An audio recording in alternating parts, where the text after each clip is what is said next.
The wind roared through the prairie like a living thing, scraping against the wooden siding of the ranch house and moaning across the open land. The night was deep and cold, the kind of cold that crept into bones and made silence heavy. Inside, a single lamp burned weakly in the nursery, throwing pale circles of light across the floorboards. The baby's cries filled the small house, high and sharp, relentless. Ethan Cole shifted from one foot to the other, his large hands awkward as he tried to rock the bundle in his arms. His shirt was half-buttoned, his hair uncombed, his eyes ringed with exhaustion. "Hush, hush now," he whispered, voice hoarse from sleepless nights. "Pa here, little one. I got you, I promise." He bounced gently, his boots thudding dully against the floor. The child only cried harder, as if every sound from his mouth carried the grief Ethan couldn't say aloud. He looked around the room, the empty crib, the rocking chair that hadn't been touched since the day Lily died, the half-folded blankets she'd sewn before the fever took her. Everything smelled faintly of her still, lavender soap, biscuits, something soft and warm. He swallowed hard, the ache behind his ribs rising until it burned his throat. He hadn't known loneliness could feel so heavy. The baby's wailing filled every space Lily had left behind. Outside, the wind beat against the windows. He was about to try warming milk again when it came, a knock. At first, he thought he imagined it. Nobody came out here after dark. The nearest neighbor was 6 miles away. But then it came again, slow, deliberate. 3 knocks. Ethan froze, his heart thudding hard enough to make the baby jolt in his arms. He grabbed the lantern off the table and crossed to the door. "Who's there?" he called, his voice low, cautious. No answer. Just the hiss of wind through the gaps in the wood. He unlatched the door slowly and opened it a few inches. A woman stood on the porch. She was young, no older than 25, but her face was pale from cold, her clothes soaked through from the storm that had rolled in earlier. Mud caked her boots, her shawl clung wetly to her shoulders, and her hands trembled as she held the fabric tight around herself. Her dark hair was plastered to her cheeks, her lips blue, but her eyes were steady, bright with both fear and determination. "I'm sorry to come so late," she said, her voice thin against the wind. "I heard you might need help out here. I can clean, cook, tend the house, even look after the child. Please, I just need work. A place to stay." Ethan blinked, uncertain if he was dreaming. He hadn't spoken to a soul in nearly 2 weeks. The storm, the crying baby, the endless dark, it had all blurred together until he barely knew what day it was. And now, at midnight, this stranger stood before him as if the night itself had sent her. He wanted to say no. To close the door and send her away. He didn't need anyone in this house, not another reminder of what he'd lost. But the baby wailed again, sharp and desperate, and the woman's eyes softened as she looked at him. "May I?" she asked gently, nodding toward the baby. Her voice had a calmness to it, quiet but certain. Ethan hesitated. The last time he'd let someone else hold his child, it had been the doctor who carried him from Lily's bedside. But something in this woman's face, something weary and kind, made him loosen his hold. Without a word, he passed the baby into her arms. She drew the child close against her chest, rocking him slowly, murmuring words he couldn't quite hear. A low hum rose from her lips, soft as the wind through wheat. It was a lullaby, old, tender, familiar in a way that made the walls seem to breathe again. The baby's cries began to fade, the tiny body relaxing, the eyes fluttering closed. Ethan stood there, frozen in the doorway, watching. The wind died down outside. The only sound left was her voice, humming quietly in the flickering lamplight. When she finally looked up, her smile was faint but real. "There now," she whispered. "Poor little thing. Just needed a woman's touch." Ethan swallowed, unsure what to say. The way she held the baby, it wasn't just skilled, it was instinctive, natural, like she'd done it all her life. He found himself staring at her face in the lantern glow, the delicate curve of her jaw, the tired lines beneath her eyes, the quiet strength there. "Who are you?" he asked finally. "Clara," she said. "Clara Dawson." She adjusted the baby slightly, brushing a curl from her cheek. "I worked as a housemaid for the Millers over in Abilene, but they left town last month. I've been looking for work since. Someone in the village said you'd lost your wife and might need help. I didn't mean to come so late. The storm caught me halfway here." Her voice faltered on the last sentence, as if she feared she'd already said too much. Ethan looked out at the darkness behind her, nothing but the long, empty stretch of prairie.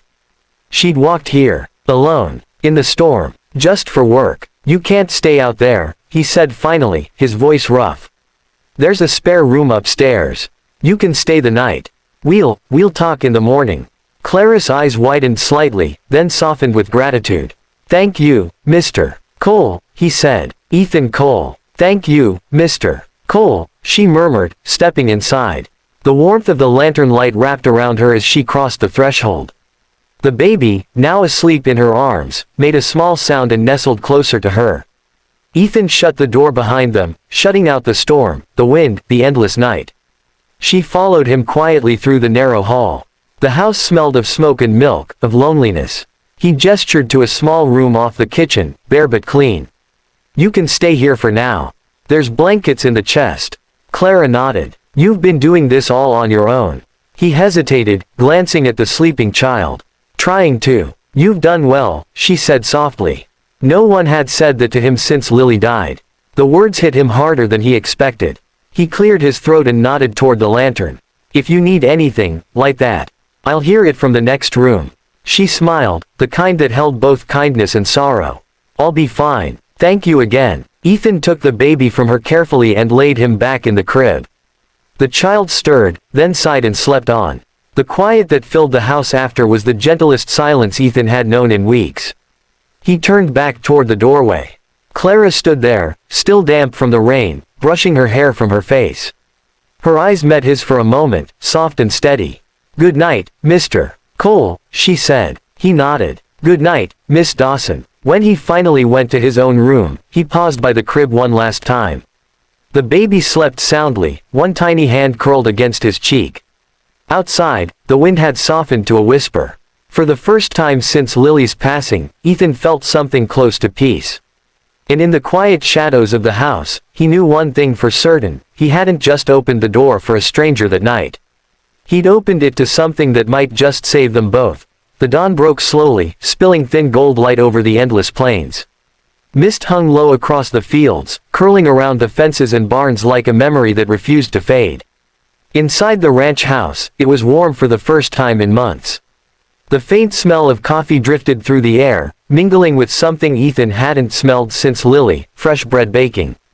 He stirred awake in his chair by the hearth, unsure for a moment where he was. Then he heard it, soft humming from the kitchen. The same voice that had lulled his son to sleep the night before. The sound wrapped around him gently, like a blanket he didn't know he needed. When he walked into the kitchen, he stopped in the doorway. Clara stood at the stove, sleeves rolled to her elbows, her dark hair tied up neatly now, steam rising from the pot beside her. The early light poured in through the window, turning her silhouette golden. She was humming again, low and sweet, as she kneaded dough with steady hands. On the counter behind her sat his son, awake and surprisingly calm, lying in a basket lined with blankets. The baby cooed, waving a tiny hand toward her voice. Ethan just stood there for a long moment, taking in the scene. The room looked different, alive. The table was clean, the floor swept, the baby quiet. It almost felt like the house had exhaled after holding its breath for too long. Clara turned and caught him staring. A faint flush rose to her cheeks. Good morning, Mr. Cole, she said softly. I hope you don't mind, I found the flour in the pantry and thought I'd make breakfast. It's been a while since I used a proper kitchen. Ethan blinked, still half lost between disbelief and gratitude. You didn't have to do all this. I wanted to, she replied simply.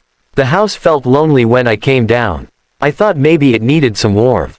He opened his mouth to speak, then closed it again. He couldn't remember the last time someone had spoken about his home like that. For weeks, he'd lived in it like a ghost among the things Lily had left behind, her apron still hanging by the window, her handwriting on the recipe book. But now, somehow, it didn't hurt as sharply to look at them. Clara turned back to the stove and poured steaming coffee into 2 tin mugs. She placed one in front of him at the table. You take sugar. Used to, he murmured. Stopped when, well, it didn't seem to matter anymore. She didn't ask who he meant. She just nodded and slid the sugar bowl toward him anyway. It might again, she said. They ate quietly, the kind of quiet that felt easy, not heavy. The bread was warm, a little rough but good. He found himself watching her hands as she worked, steady, capable, kind. She spoke only when necessary, and when she did, her voice had that same gentle rhythm that had calmed his son in the night. After breakfast, Clara picked up the baby and stepped out onto the porch, wrapping him in a soft quilt. The morning sun had burned away most of the mist, leaving the world bright and new. Ethan followed her out, leaning against the doorframe. The sight before him almost didn't feel real, her standing there, swaying lightly with his son in her arms, the sunlight catching her face. "He likes the light," she said quietly, smiling down at the child. "He keeps trying to reach for it. He's always been curious," Ethan said, his voice softer than he expected. "Took that from his mother." Clara's smile faded just a little. "You miss her," she said, not as a question but as a truth. He nodded, staring out toward the fields. "Every day. Some days I think I'll forget what her voice sounded like. Then he cries, and I hear it again, her tone, her breath. It's all still here somehow." Clara looked at him, her eyes gentle. "She must have loved you both very much."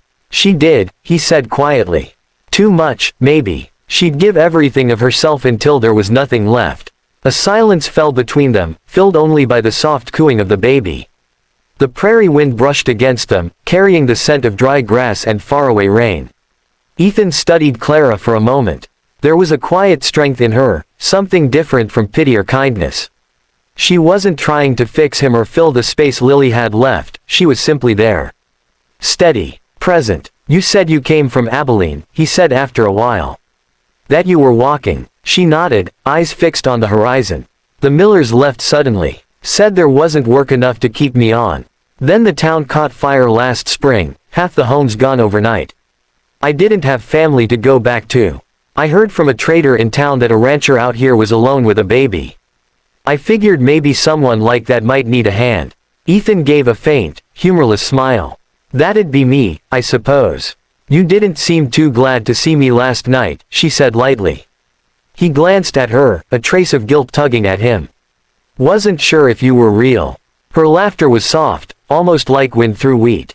"I wasn't sure myself when I saw the lantern light. Thought maybe I'd gone the wrong way again." He looked at her longer than he should have, his chest tightening with something he hadn't felt in months, something almost like hope. "You're welcome to stay on," he said finally. "If you want. The baby, he took to you right off. And I could use the help." Her eyes met his. "I don't want to be a burden, Mr. Cole." "You're not," he said simply.